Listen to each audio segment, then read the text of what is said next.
अफसर की माँ भाग 2। अभी तक आपने जाना कि राहुल अपनी पत्नी माया के कहने पर अपनी माँ राधा को उसके गांव छोड़ आता है। राधा वहां भूख से तड़पते रहती है। अफसर की माँ होते हुए भी उसको खाने के लाले पड़ जाते हैं। अब लोगों ने उसे उधार देना भी बंद कर दिया है। बेटे का मनी ऑर्डर 2 महीने बाद आया। राधा डाकिये को लेकर लाला के पास जाती है और वहीं उसे उसका मनी ऑर्डर मिलता है। राधा सेर भर आटा और दाल लेती है और लाला उसके मनी ऑर्डर के पैसों से अपना हिसाब काटने लगता है। अब आगे 50 रुपए का आटा और दाल के 20 रुपए, कुल हुए 70 रुपए और पिछले 220 रुपए मिला के हो गए 290 और 50 रुपए खुले किए, कुल मिलाकर हुए 340। मैंने तो सिर भर आटा लिया था लाला जी, उसके 220 रुपए। लेने वाले को याद रहे ना रहे, लेकिन देने वाले को सब याद रहता है। तुम दोबारा लेकर गई थी, दाल और मिर्च मसाला अलग। दूसरी बार दिया कहाँ था लाला जी? मैं तेल डलवाने के लिए डिब्बी लेकर आई थी, तुमने तेल के लिए भी मना कर दिया था। उस दिन से आज तक मैं अंधेरे में ही बैठी हूँ। अच्छा किया तुमने याद दिलवा दिया, मैं तो 1 बोतल घासलेट के पैसे भूल ही गया था। 340 और 50 मिलाकर हो गए 390 और मेरे बेटे ने दूध के 170 रुपए दुकान के खाते में लिखवा रखे हैं। तुमने अभी तक दूध के पैसे भी कहाँ दिए हैं? कुल मिलाकर हुए 560 रुपए। और हाँ, उसकी टाल से पिछले महीने 50 रुपए की लगड़ियाँ भी लेकर आई थी, 600 रुपए। तुम उधार लेकर आराम से बैठ गई, लेकिन यहाँ 2 रुपए के हिसाब के लिए घर में कलेश हो रहा है। इसलिए दुखी होकर हमने उधार खाता ही बंद कर दिया। कोई क्या क्या याद रखे, लेने वाले तो सामान लेकर भूल ही जाते हैं। लाला जी, गांव में लकड़ी मोल लाने की जरूरत किसे है? मैं कभी किसी के खेत में जाती हूँ तो चूल्हा जलाने के लिए लकड़ी बीन लाती हूँ। वैसे मेरे घर में आग जलती ही कितनी है। देखो राधा, हम कोई बड़े व्यापारी नहीं हैं। अपना पेट तन काट कर और बाजार में पहले रोकड़ा देकर सामान लाते हैं। 2 पैसे के लोभ में दिन रात भागे भागे फिरते हैं और लोगों को घर बैठे उनकी ज़रूरत का सामान ला कर देते हैं। घर में दूध दही सब है, लेकिन हम अपने बच्चों को ना देकर लोगों की ज़रूरत पूरी करते हैं। हमने तुम्हारी उम्र देखकर तुम्हें सामान उधार दे दिया तो कौन सा जुर्म कर दिया? तुमने एक दिन सूखे लकड़ियां घर में नहीं डलवाई थी? खा जाओ बेटे की कसम। और दुकान से सामान लेकर नहीं आई, वह सब भी भूल गई। मैं कुछ नहीं भूली लाला जी, मुझे सब याद है। लेकिन जितना आप बता रहे हैं, मैंने इतना सामान नहीं लिया। आप बहुत ज़्यादा बता रहे हैं, लेकिन 50 रुपए के लिए बेटे की कसम खाऊं, यह नहीं होगा।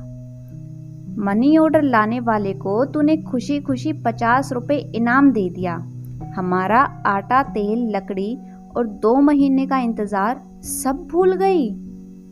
मैं किसी को क्या इनाम दूंगी? वह तो मनी ऑर्डर के फीस के पैसे थे जो राहुल ने वहां जमा नहीं किए थे। इस बार उसने बैरंग मनी ऑर्डर भेजा था। राधा ने स्पष्टीकरण दिया। क्या बैरंग मनी ऑर्डर? लाला जी, उसने बताया कि राहुल ने वहां फीस जमा नहीं करवाई थी, इसलिए सरकारी फीस मुझसे वसूल की गई है। आपने भी तो मनी ऑर्डर देखा था और उसे 50 रुपए भी दिए थे। बैरंग मनी ऑर्डर होता है, यह तो पहली बार सुना है। यह रोज का डाकिया तो नहीं था? हाँ, था तो कोई दूसरा ही, मगर मनी ऑर्डर देकर गया है, इसलिए था तो डाकिया ही। लगता है वह तुम्हें बावला बना गया राधा। बैरंग चिट्ठी तो सुनी थी, मगर बैरंग मनी ऑर्डर मैंने तो आज तक नहीं सुना है। भूखा आदमी तो बावला ही होता है, उसे भले बुरे का ध्यान कहाँ रहता है। वो तो जानवर के जैसा ही होता है। उसकी आंखों के सामने वह दृश्य उभर आया था जब रोटी के लिए लकड़ी लेकर वह टॉमी पर झपटी थी, लेकिन उसे यह भी समझ आ रहा था कि लाला उसे बावला बनाने का प्रयास कर रहा है। भूखे आदमी को कोई भी बना सकता है, उसे तो जिधर भी इच्छा हो उधर ही हाँक दो, ऊंची आवाज में जोर से डांट दो, उसे थोड़ा सा हड़का दो, मार दो, तो वह डर जाएगा। राधा, मैं समझता हूँ, लेकिन जब औलाद ही अपनी ना हुई तो किसी का क्या जोर। तेरा बेटा बड़ा अफसर है, लेकिन तुझे 2 वक्त की रोटी नहीं दे सकता। ऐसे नालायक औलाद का होना ना होना एक बराबर है। तू भी सब्र कर ले कि तेरा बेटा। नहीं लाला जी, मेरा बेटा नालायक नहीं है, वह तो लाखों में एक है। जरूर उसकी कुछ मजबूरी रही होगी, वरना वह तो मेरे बिना एक पल भी नहीं रह सकता। उसकी शुष्क आंखों में आंसू भर आए थे। मैंने उसे जिन दुखों से पाला है वह कभी नहीं भूल सकता है, राधा ने कहा। तभी तो 2 महीने तक मनी ऑर्डर नहीं भेजा, और आज भेजा। वो ऐसा ही लायक होता तो अपने पास ना रखता। तेरी 2 वक्त की रोटी और 2 जोड़ी कपड़े उसे इतने भारी पड़ गए कि वह तुझे इस वक्त बुढ़ापे में बेसहारा बनाने के लिए छोड़कर चला गया। गांव के लड़के चाहे अनपढ़ हैं, मेहनत मजदूरी करते हैं, लेकिन अपने बूढ़े माँ बाप के पास तो हैं। बड़े अफसर होने से तो यह अनपढ़ गवार ही भले हैं, जो दुख सुख में सब साथ हैं। क्या कहूँ लाला जी, मेरी किस्मत ही खोटी है, वरना मेरा राहुल तो ऐसा नहीं है। शायद मुझ में ही कोई कमी होगी।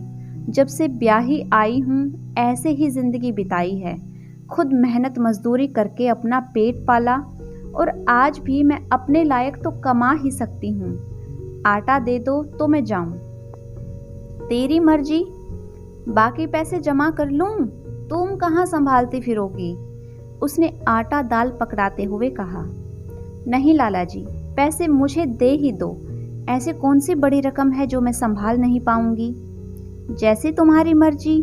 मैंने तो इस विचार से कहा था कि जब तुम्हें सब सामान यहाँ से ही लेना है तो मैं तुम्हारे खाते में लिख कर रखता हूँ, और जब तुम्हें ज़रूरत हो सामान ले जाती। बात तो आपकी सही है, सामान तो मैं आपसे ही लेकर जाती हूँ, लेकिन फिर भी हाथ में पैसे हों तो ज़रूरत के हिसाब से सामान लिया जा सकता है, और रात बिरात हारी बीमारी में पैसे की ज़रूरत पड़ जाए तो हाथ में पैसे होने से किसी को तकलीफ नहीं देनी पड़ेगी।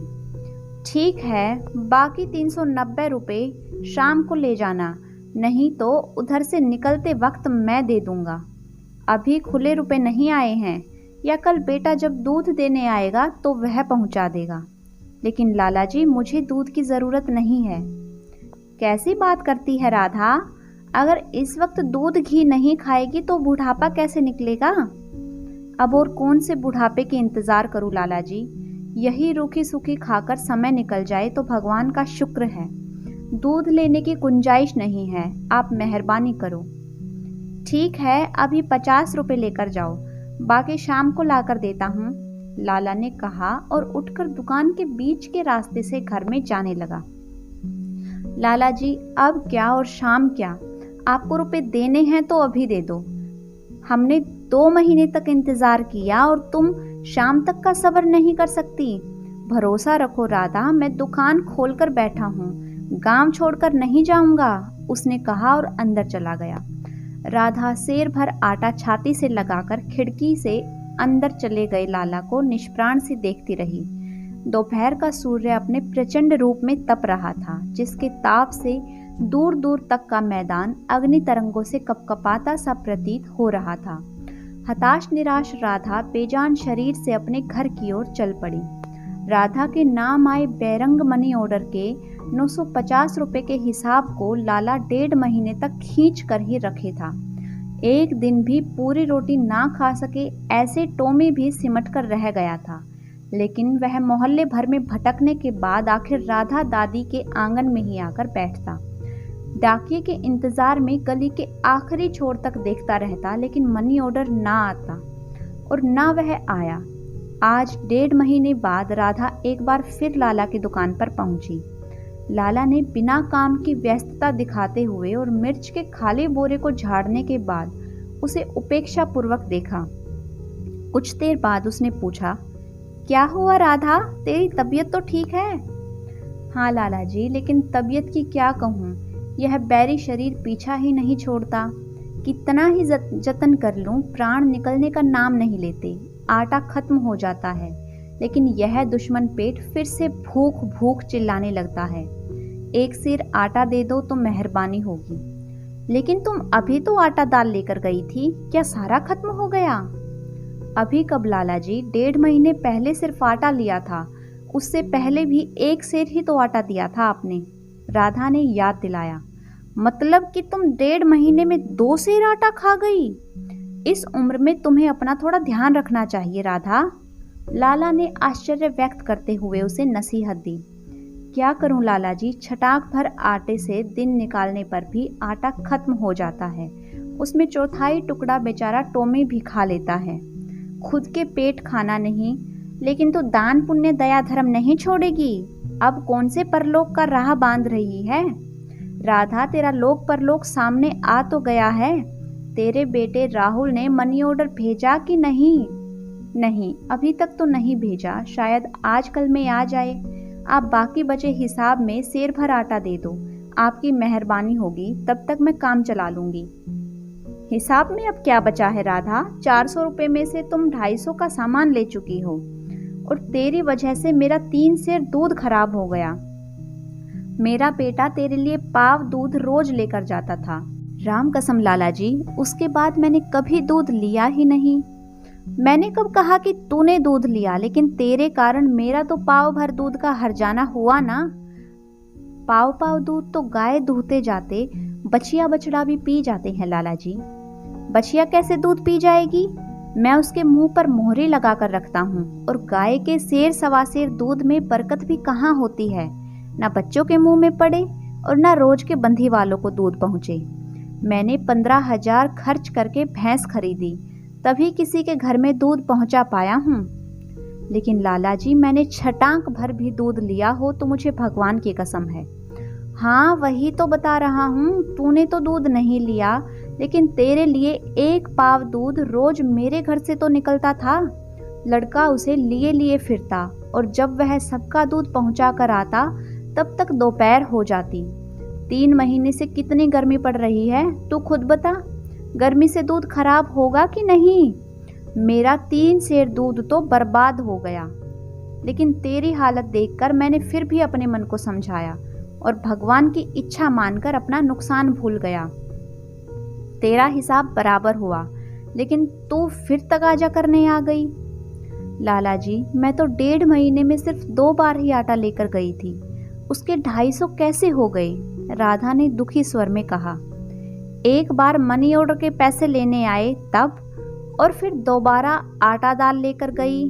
50 का आटा और 20 की दाल, 70 और 70 हुए 140, और 70 रुपये 210। एक बार तो मटर और दूसरी बार गोभी भी ले गई थी।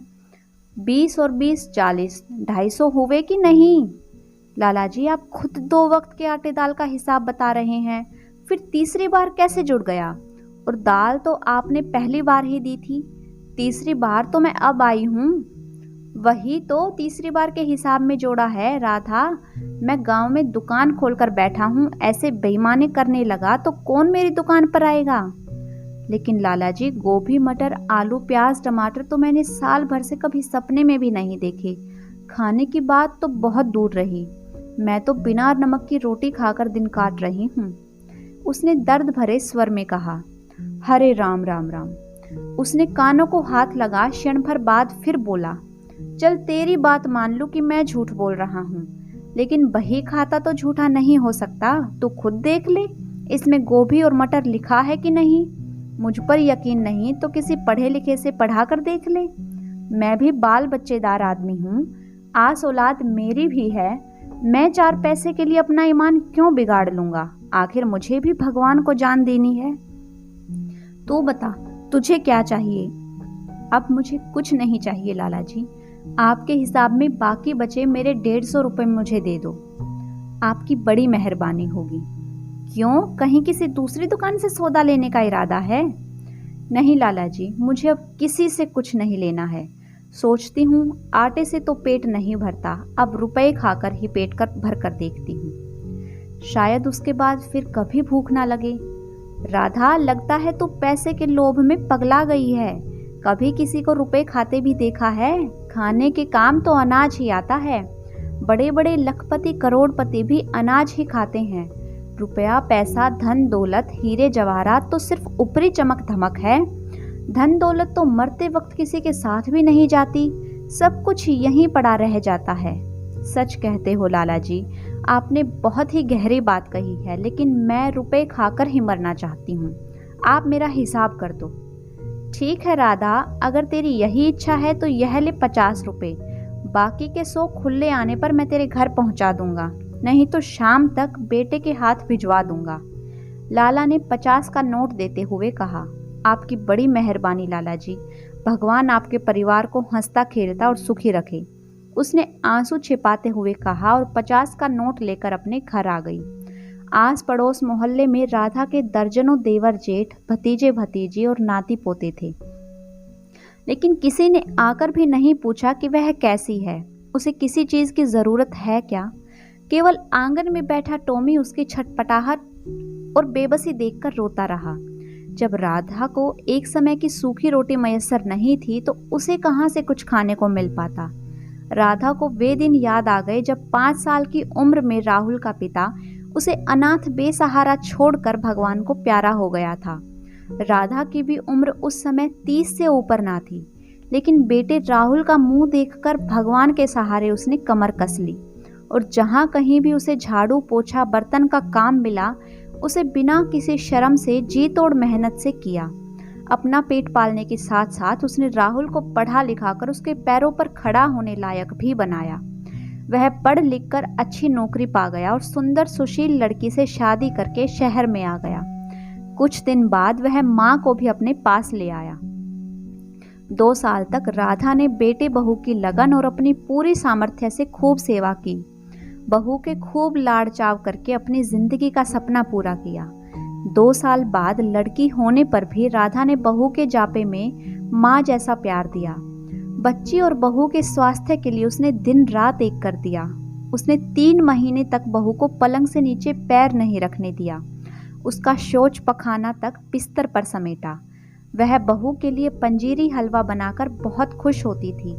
बच्चे की मालिश करने और नहलाने में उसे तृप्ति होती और बेटे को मनपसंद खाना खिलाकर अपार आत्मसंतुष्टि मिलती थी। वह दिन रात उनकी सेवा में लगे रहती। घर की साफ सफाई, बर्तन मांजने, कपड़े धोने में उसे पल भर का भी आराम नहीं मिल पाता था, लेकिन अपने परिवार को फलता फूलता और खुश देखकर वह सब कुछ भूल जाती थी। उसे खुशी थी कि ईश्वर ने उसकी मेहनत का उसे भरपूर फल दिया था। 30 साल के बाद उसके विधवा जीवन का संघर्ष उसके लिए खुशियों का समय लेकर आया था। राहुल और बहू माया उसे माँ कहकर कोई काम बताते तो वह झूम उठती और आधी रात को उठकर भी उनके लिए चाय कॉफी बनाकर देती थी। उसे गर्व होता कि उसके बेटे बहू ने उसे कितने प्यार और अपनेपन से बुलाया है। वह पोती के रोने पर उठकर दौड़ी आती और उसे अपनी बाहों में झुलाकर दिन भर की थकावट सब भूल जाती। उसके हृदय में ममत्व तथा वात्सल्य का जवार सा आ जाता। बच्ची को अपनी छाती से लगाकर उसे संसार भर का सुख तथा ऐश्वर्य मिल जाता, इससे अधिक कि उसने ईश्वर से कभी कामना भी ना की थी। लेकिन संसार में ऐसा कब हुआ है कि हर किसी को प्यार के बदले प्यार ही मिला हो, नफरत नहीं। कम से कम उसके देखने में तो ऐसा नहीं हुआ। उसने सुना था कि रानी कैकई ने अपने बेटे भरत को राजगद्दी दिलवाने के लिए राजा दशरथ से जरूर छल किया और राम को वनवास दिलवाया था, लेकिन उसने भी अपने बेटे से प्यार के वशीभूत किसी के बहकावे में आकर कपट किया था। लेकिन मेरी बहू को कौन से बेटे को राजगद्दी दिलवानी थी? मैंने तो राहुल को शादी होते ही उसके हवाले कर दिया था। अगर मेरे बेटे ने पगार लाकर मेरे हाथ में रख दी थी तो मैंने उसमें से क्या खा लिया? उसी समय तो सारी रकम झोली पसार कर बहू को सुपुर्द कर दी थी। क्या माँ बाप का इतना भी हक नहीं कि बेटे की शादी के बाद उसकी कमाई को अपने माथे से लगाकर भगवान को उसकी कृपा के लिए धन्यवाद दे सके। लेकिन छिनाल ने ऐसा प्रपंच रचाया, अगर वहां भी रुकती तो खा जाती। बैंक की सीलबंद गड्डी में से 1000 रुपए गायब हो जाना किसी जादू से कम ना था। लेकिन राहुल की अकल पर कैसे पत्थर पड़ गए। वह तो सब जानता समझता था कि सीलबंद गड्डी में से सिर्फ 1000 रुपए कैसे गायब हो सकते हैं। आंखें नीची करके बात को सच मान लिया और चुपचाप अपने दफ्तर चला गया। ऐसे सपूत से क्या उम्मीद करूं कि वह मुझे प्यार और श्रद्धा से अपने साथ लेकर आया होगा। जितने दिन मैं नौकरानी की तरह उनकी सेवा करती रही, उसने अपने साथ रखा, और जब उसका काम निकल गया तो बहाने से गांव में छोड़ गया। धिक्कार है ऐसे जोरू के गुलाम पर, थू है तेरी अफसरी पर, नालायक दब्बू। लेकिन बेटा, यह दिन तेरी जिंदगी में भी जल्दी ही आने वाले हैं। जा, भगवान तेरा भला करे। तो दूधों नहाए पूतो फले, तेरे घर में भी तेरे जैसा ही श्रवण कुमार पैदा हो, तुझे पलकों की छांव में रखे। मैं अब तेरे आसपास कभी नहीं आऊंगी और ना यहाँ किसी के सामने हाथ फैलाऊंगी। मरते मर जाऊंगी लेकिन हार नहीं मानूंगी। मैं तो तेरी इज्जत आबरू के लिए यहाँ पड़ी थी, लेकिन आज भी मुझ में इतनी हिम्मत और हौसला है कि मैं पूरे परिवार का पेट पाल सकती हूँ। जा बेटा, मैंने तुझे मात्र ऋण से मुक्त किया। अब मैं अपने ढंग से और सिर्फ अपने लिए जीऊंगी। क्या करूंगी, कहाँ रहूंगी, तुझे कभी पता ना चल पाएगा। राहुल, तू आखिर तक माँ की सूरत ना देख पाएगा। उसकी आंखों से आंसू और गले से हिचकी निकल पड़ी। तू अपनी घरवाली के कहे में चलना और खुश रखना। माँ का क्या है, माँ तो जन्म देने और अपना दूध पिलाकर पालने पोसने तक ही काम आती है। घरवाली का तो जन्म जन्म का नाता और आखिरी सांस तक का साथ होता है। तो अपना गृहस्थ धर्म निभाना और फेरों के समय दिए वचनों का तन मन से पालन करना। आज के बाद इस अभागी माँ को कभी भी याद मत करना। भूल जाना कि माँ ने किन किन हालातों में तुझे पाल पोस कर साहब बनने लायक बनाया था। तू खूब तरक्की करके सबसे बड़ा अफसर बनना और अपने बीवी बच्चों को खूब खुश रखना। भगवान तुझे, तेरे परिवार को सुखी और सलामत रखे। सोचते सोचते उसकी आंखों से बहते पानी ने आंसुओं का रूप ले लिया था। आज मिले 50 के नोट को उसने अपने पल्लू में मजबूती से बांधा और एक झटके से उठकर कोने में रखी लकड़ी के संदूक के पास आ गई। लाला से पहली बार मिले 50 के नोट को लाल कपड़े में बांधकर संदूक में पति के और अपने कुछ नए पुराने कपड़ों के बीच छुपाकर रख दिया था। आंसू भरी आंखों तथा नाक से बहते पानी को पोंछ कपड़ों के बीच देखने लगी, लेकिन कपड़े का छोटा सा लाल टुकड़ा उसे संदूक में नहीं मिला। 3-4 बार कपड़े उलट पलट करने के बाद वह निराश सी सिर पकड़कर बैठ गई। कुछ देर सोचने के बाद वह एक बार फिर आंखें पोंछकर उठी और एक एक कपड़ा निकालकर झड़काने लगी। छोटा सा लाल कपड़ा कुर्ते की जेब में घुस गया था। उसने धड़कते दिल से कपड़ा निकाल कर देखा तो उसमें नोट बंद होने का आभास पाकर वह आश्वस्त हुई और कपड़ा खोलकर नोट निकाल लिया। उसने पल्लों में बंधा नोट और लाल कपड़ा खोल कर निकाला, फिर दोनों नोटों को एक साथ बांध लिया। राधा बेटे के कारनामों और लाला की बेईमानी से तंग आकर क्या कदम उठाएगी, जानेंगे अगले और अंतिम भाग में। तब तक अगर आपको मेरी ये कहानी पसंद आई है तो वीडियो को लाइक कीजिए, शेयर कीजिए। साथ ही अगर आपने अभी तक चैनल को सब्सक्राइब नहीं किया है तो जल्दी से चैनल को सब्सक्राइब कर लें। Thanks for watching.